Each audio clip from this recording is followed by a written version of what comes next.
কোনো আপত্তি নাই। কেন্দ্র দখল নির্বাচন পর্যন্ত আমাদেরকে রাজপথে থাকতে হবে, আন্দোলন সংগ্রামে আমাদেরকে থাকতে হবে। আমরা ইতিমধ্যে বুঝে ফেলেছি। এখন একটা শুরু হয়েছে মব কালচার। কালকে দেখেছেন বিএনপি স্থায়ী কমিটির সদস্য সাবেক মেয়র জননন্দিত জননেতা মির্জা আব্বাস তাকে দেখতে গিয়েছে। কাকে দেখতে গিয়েছে? দেখতে গিয়েছে হাদিকে। সেখানে মব সৃষ্টি করেছে কিছু লোক। তারা মব সৃষ্টি করতে চায়, তারা নির্বাচন পিছাতে চায়, তা আমরাও জানি, আপনারাও জানেন। সেটার দিকে লক্ষ্য রাখতে হবে। নির্বাচন হতে হবে, গণতন্ত্র প্রতিষ্ঠা হতে হবে, সরকার গঠন করতে হবে। যে যাকে ভোট দিবে কোনো আপত্তি নাই। কেন্দ্র দখল এই চিন্তা করে কোনো লাভ হবে না। অস্ত্র উদ্ধার করতে হবে। অস্ত্র কার কাছে আছে এটা সবাই জানে, প্রশাসনের লোক জানে, আমরা জানি। তাই অস্ত্র উদ্ধার অবিলম্বে প্রয়োজন।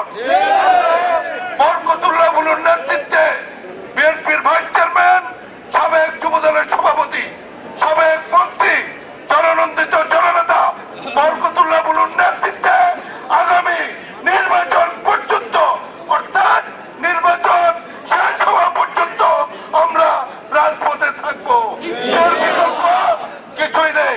আজকে আমাদের বিক্ষোভ মিছিল হারুন যেভাবে বলেছে, এখানে উপস্থিত আছেন মহসিন, আমির সাহেব, আমরা সবাই নেতৃবৃন্দ, আজাদ কমিশনার নাজমুল করিম চৌধুরী, মান্না সহ হাদি ভাইয়ের উপর হামলা করার পরে এবং এরশাদুল্লাহর উপর হামলা যারা করেছে তাদের গ্রেপ্তার এবং দৃষ্টান্তমূলক শাস্তির দাবিতে আজকে সারা বাংলাদেশে বিক্ষোভের ডাক দেওয়া হচ্ছে।